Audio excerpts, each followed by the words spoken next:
गोंदिया जिल्ह्याच्या तिरोडा विधानसभा क्षेत्रात राष्ट्रवादी शरद पवार गटाचे युवा नेते गुड्डू उर्फ रविकांत बोपचे यांनी परिवर्तन जन आशीर्वाद यात्रा काढली असून या यात्रेला नागरिकांचा मोठा प्रतिसाद मिळत आहे। 2019च्या विधानसभा निवडणुकीत गुड्डू बोपचे यांना राष्ट्रवादी काँग्रेस पक्षाकडून तिरोडा विधानसभेची उमेदवारी मिळाली असता गुड्डू बोपचे यांनी भारतीय जनता पक्षाचे विद्यमान आमदार विजय रांगडले यांच्या विरुद्ध निवडणूक लढवीत 50,519 मते मिळवली होती।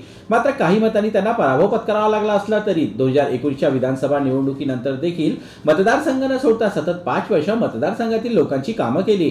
तर नुकतेच होऊ घातलेल्या विधानसभा निवडणुकीत महाविकास आघाडीच्या वतीने राष्ट्रवादी शरद पवार गटाचे युवा नेते गुड्डू उर्फ रविकांत बोपचे यांना उमेदवारी मिळण्याची शक्यता वरिष्ठ नेते मंडळींनी वर्तवली असल्याने गुड्डू बोपचे यांनी 2 वेळा सतत आमदार राहिलेले विद्यमान आमदार विजय रांगडले यांच्या विरुद्ध पुन्हा तिरोडा विधानसभा क्षेत्रात निवडणूक लढवत परिवर्तन करण्याचा संकल्प केला असून गुड्डू बोपचे यांनी आपल्या मतदारसंघात 25 दिवसीय जन आशीर्वाद यात्रा काढत मतदारांपर्यंत जाऊन आशीर्वाद घेण्याचे काम सुरू केले आहे। तर काय म्हणाले गुड्डू बोपचे पाहूया। 23 तारखेपासून आम्ही तिरोडा तालुक्याच्या शेवटच्या टोकाचा गाव आहे सित्तेपार, या सित्तेपार गावातून आम्ही ही जन आशीर्वाद यात्रा सुरुवात केलेली आहे आणि आपल्या पूर्ण मतदारसंघामध्ये गेल्या 3 दिवस झाले मी फिरतो आहे।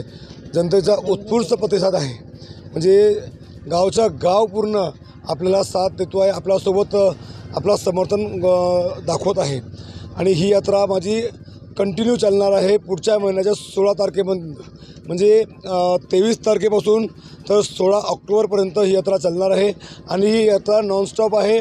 मी जसं आज माझी यात्रा सायंकाळी संपली तर यात्राला ब्रेक करून मी घरी न जात आहे।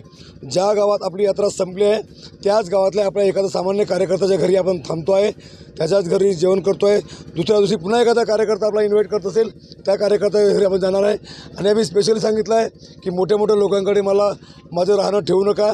एखादा सामान्य कार्यकर्त्याची जर इच्छा असेल गुड्डू भाऊनी माझ्याकडे थांबलं पाहिजे, आपण त्या सामान्य कार्यकर्त्याकडे राहतो, त्याच्याकडे थांबतो। मी मानधनची घोषणा केलेली आहे की उद्या समजा मला मानधन मिळालं तर त्यातला माझे जे मतदारसंघातील जे गरीब गरजू विद्यार्थी असतील, ज्यांचे एखाद्याच्या वडील नसतील, माझी बहीण एखादी विधवा असेल आणि त्याला मुलांना शिकवायचं आहे पण त्याच्याकडे पैसे नसतील पुस्तकासाठी फीससाठी, एखादा कॉम्पिटिटिव्ह एक्झाममध्ये एखाद्या मुलाला कधी पुण्याला जावं लागतं, दिल्लीला जावं लागतं, मुलं गरीब परिस्थितीचा असतो, त्याच्याकडे पैसे नसतात म्हणून तो कॉम्पिटिटिव्हला फेस करत नाही, तर अशाही मुलांच्या हिश्श्यामध्ये तो म्हणजे माझा टोटल मानधन हा सोशल वर्कमध्ये मी खर्च करणार आहे। दुसरा मी 2 रुग्णवाहिका म्हणजे ॲम्ब्युलन्स विकत घेणार आहे आमदार झाल्याच्या 4 महिन्याच्या आतमध्ये आणि त्या दोन्ही रुग्णवाहिका ॲम्ब्युलन्स या माझ्या मतदारसंघामध्ये कुठली मेडिकल कॅज्युअलिटी आली तर निःशुल्क दरामध्ये त्यांच्या घरापासून त्यांना हॉस्पिटलाइज करण्याची जबाबदारी ही माझ्या ॲम्ब्युलन्सची असेल, मी घोषणा केलेली आहे। तर गुड्डू बोपचे यांनी 23 सप्टेंबर 2024 पासून तिरोडा विधानसभा क्षेत्राच्या शेवटचा गाव समजला जाणाऱ्या सित्तेपार गावातून जन आशीर्वाद यात्रेला सुरुवात केली असून दर दिवशी 10च्या वर गावात जाऊन लोकांचा आशीर्वाद घेत आहेत। तर रात्री त्याच गावातील एखाद्या कार्यकर्त्याकडे राहून रात्रीचा मुक्काम करतात, तर दुसऱ्या दिवशी पुन्हा जन आशीर्वाद घ्यायला निघत असून या निवडणुकीत तिरोडा विधानसभा क्षेत्रात बदल हवा तर चेहरा नवा अशी भूमिका मतदारांनी देखील घेतली असल्याने त्यांच्या या जन आशीर्वाद यात्रेला नागरिकांचा मोठा प्रतिसाद मिळत आहे। जीबी न्यूजचे प्रत्येक अपडेट मिळवून घेण्यासाठी तुम्ही आमच्या चॅनलला लाईक करा, सबस्क्राइब करा आणि शेअर करा, तसंच बेल आयकॉनला सुद्धा प्रेस करा। आपला जिल्हा आपली बातमी, जीबी न्यूज गोंदिया।